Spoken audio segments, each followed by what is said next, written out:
दोस्तों, grandpa garden में आपका हार्दिक स्वागत है। और यह वीडियो मैं माँ तुलसी के विषय में बनाने जा रहा हूँ। अक्सर लोगों का माँ तुलसी का पौधा सूख जाता है। तो दोस्तों, तुलसी एक धार्मिक पौधा है।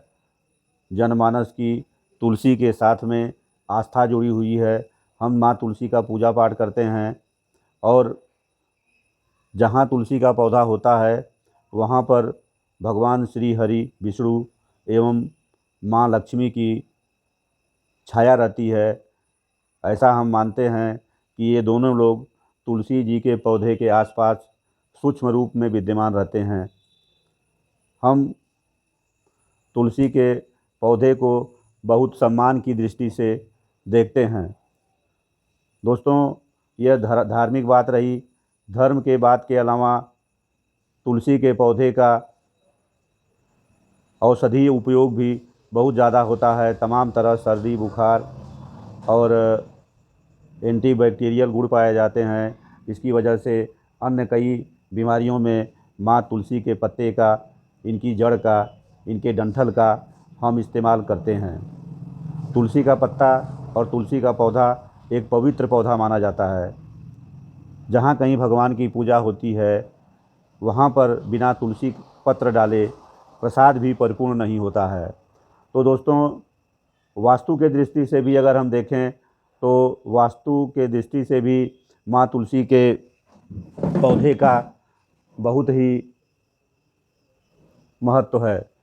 अगर सही स्थान पर हम तुलसी का पौधा लगाते हैं तो घर में सकारात्मक ऊर्जा की बढ़ोतरी होती है। और अगर गलत स्थान पर तुलसी का पौधा लगाते हैं, इनके आसपास गंदगी करते हैं, तो घर में नकारात्मक ऊर्जा का प्रवेश होता है और वो हमारे लिए नुकसानदेह होता है।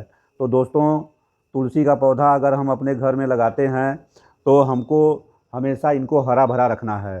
तुलसी का पौधा अगर सूखता है तो वह हमारे लिए, हमारे परिवार के लिए, हमारे बाल बच्चों के लिए शुभ नहीं है।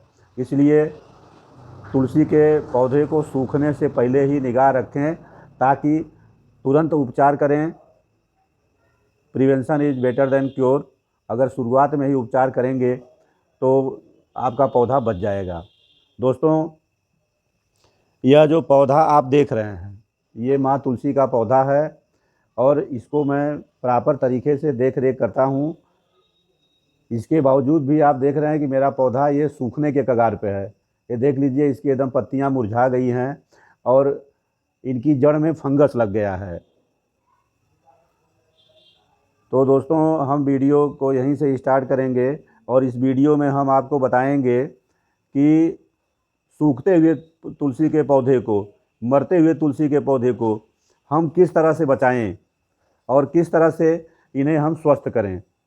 अगर दोस्तों ये अभी सूखने की शुरुआत है मेरे तुलसी के पौधे की, अगर थोड़ा सा लापरवाही हम 1 दिन 2 दिन और करेंगे तो मेरा पौधा ये सूख जाएगा, क्योंकि मेरे पौधे में फंगस का असर हो गया है। दोस्त, किन किन कारणों से तुलसी का पौधा सूखता है, तो जो हम आपको तुलसी के पौधे को सूखने के 7 कारण बताएंगे और 7 उपचार बताएंगे।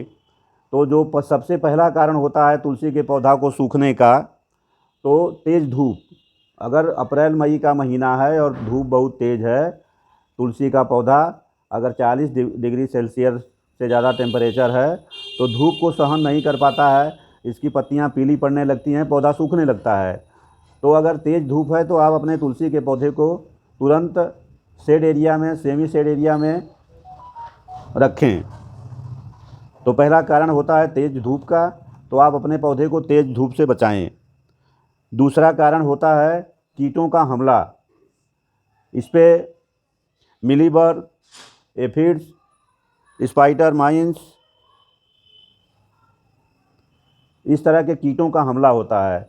तो जब आपके पौधे पर अगर कीट का हमला है और आपको लगे कि आपकी पत्तियों में, आपके तुलसी के पौधे में फंगस का असर हो गया है, कीट का असर हो गया है, तो उस हालत में आपको, क्योंकि धार्मिक पौधा है इसमें केमिकल इस्तेमाल करने की सलाह हम नहीं देंगे, तो कम से कम नीम ऑयल का छिड़काव करना है। और बल्कि मेरा यह कहना है कि आप फंगस का और कीट का असर का इंतज़ार मत करिए कि जब कीट लगेगा, फंगस लगेगा तब हम इसका उपचार करेंगे। आप महीने में केवल एक बार नीम ऑयल का छिड़काव करिए। 1 लीटर पानी में करीब 2-3 ml नीम ऑयल मिला करके अच्छा से छिड़काव कर दीजिए। चौथा कारण होता है ओवर विंटरिंग, या मोटी बात समझ लीजिए कि पाला लगना। जाड़े के दिनों में जब टेम्परेचर 15 डिग्री सेल्सियस से नीचे जाता है तो तुलसी के पौधे को ठंडक और पाले का असर होता है, और ठंडक और पाले की वजह से हमारा ये तुलसी का पौधा सूख जाता है। तो हमको अपने तुलसी के पौधे को ठंडक और पाला से भी बचाना है। अगर ज़्यादा ठंडक तेज़ है तो हमें अपने तुलसी के पौधे को शेड एरिया में रखना है, किसी पेड़ की छाँव में रखना है। और हमें अपने पौधे की कटाई छटाई करते रहना है, क्योंकि मेरा पौधा अभी बहुत नाजुक है, कटाई करने की स्थिति में नहीं है। तो अभी हमने कटाई छटाई नहीं किया है, लेकिन इसके आगे वाले भाग को इस तरह से देखिए, एकदम पत्ता लूज हो गया है, पौधा सूखने की कगार पे है। तो इस तरह से अगर थोड़ा थोड़ा इसका भाग ये कट कर दिया जाए तो तुलसी माँ बहुत जल्दी घनी हो जाएंगी। इस तरह से हमको इस तरह से थोड़ा थोड़ा ऊपर से कट कर देना है। ये देखिए, कोई सूखे पत्ते दिखाई दे रहे हैं तो उनको, या सूखी टहनी है तो उसे निकाल देना है। लेकिन मेरा पौधा नाजुक है, अभी इस तरह की स्थिति नहीं है, तो मैं इसके टहनी के अग्रभाग को ऊपर से काट दिया। इसके बाद आती है पोषक तत्व की कमी। लेकिन हर बार पौधा पोषक तत्व की कमी से ही नहीं सूखता है।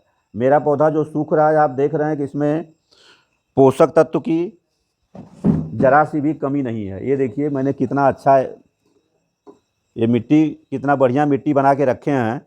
और इसमें तुलसी माँ के लिए जो भी मिट्टी बनाए, तो मिट्टी में नॉर्मल मिट्टी कम से कम 70% लें, 20% गोबर की खाद लें और 10% नीम खली मिलाएं। मैं इस तरह से प्रॉपर तरीके से मिट्टी तैयार किया हूँ। मेरी मिट्टी में कोई शिकायत नहीं है। और लास्ट में मैं अपने तुलसी के पौधे को सूखने का कारण बता देता हूँ कि मेरा पौधा किस कारण से सूख रहा है।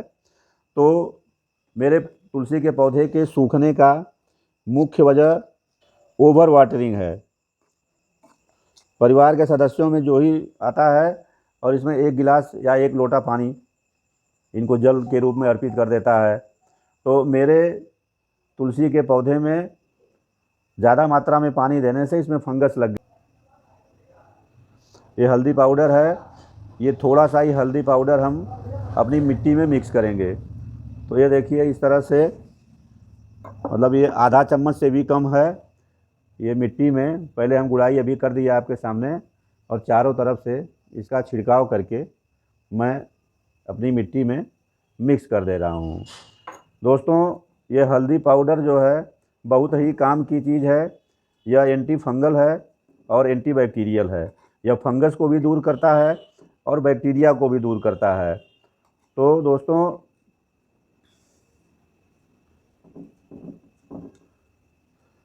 इस तरह से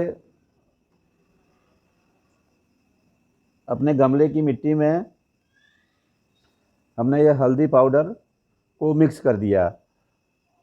मिक्स करने के बाद अपने इस पौधे पे एक चीज़ का मैं और छिड़काव करूँगा। ये देखिए, बॉटल में करीब आधा लीटर पानी ले लिए हैं। पानी में दोस्तों, पानी में हम हैंड वाश की कुछ बूंदें डालेंगे।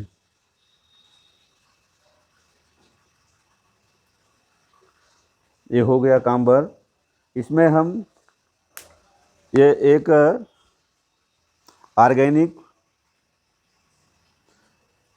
इंसेक्टिसाइड और फर्टिलाइज़र दोनों है। ये एक ढक्कन मैं इसमें मिलाऊंगा और इसका हम अपने पौधे पर छिड़काव करेंगे। यह काले रंग की चीज़ कौन सी चीज़ है, इसको मैं बाद में अभी बता दूंगा। पहले अपने पौधे को स्वस्थ करना ज़रूरी है। ये देखिए दोस्तों,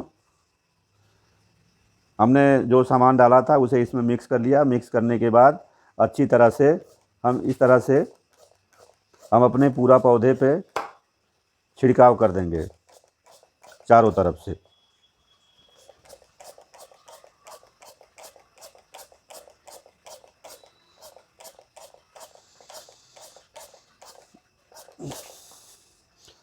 दोस्तों, इस तरह से ये उपचार करने की प्रक्रिया समाप्त हुई।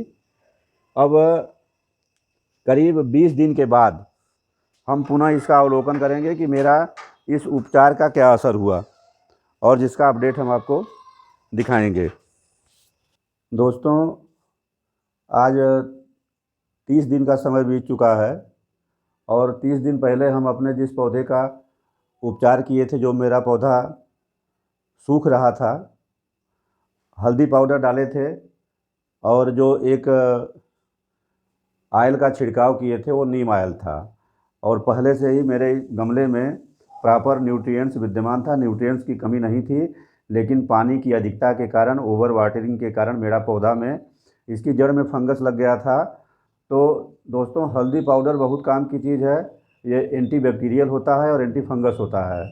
दूसरे जो नीम आयल है, वो नीम आयल भी कीटनाशक भी है और फर्टिलाइज़र भी है। तो मैं 30 दिन पहले हल्दी पाउडर और नीम आयल का इस्तेमाल किया था, नीम आयल का स्प्रे किया था, और हल्दी पाउडर को मैं इस गमले के अंदर डाला था। आज देखिए 30 दिन के बाद अपडेट, मेरा पौधा पहले कैसे था और अब कैसा है। ये देख लीजिए, अब भी इसमें देखिए मंजरी निकल गई है। इस तरह का अगर कोई मंजरी आपको दिखाई देती है तो इसे हल्का हाथ से काट के निकाल दें, क्योंकि यह मंजरी हमारे पौधे का पोषक तत्व खींचती रहती है और पौधे के विकास में, इसके बढ़वार में रुकावट डालती है। तो दोस्तों, अगर आपके घर में भी तुलसी का पौधा सूख रहा है तो आपका कभी नहीं सूखेगा।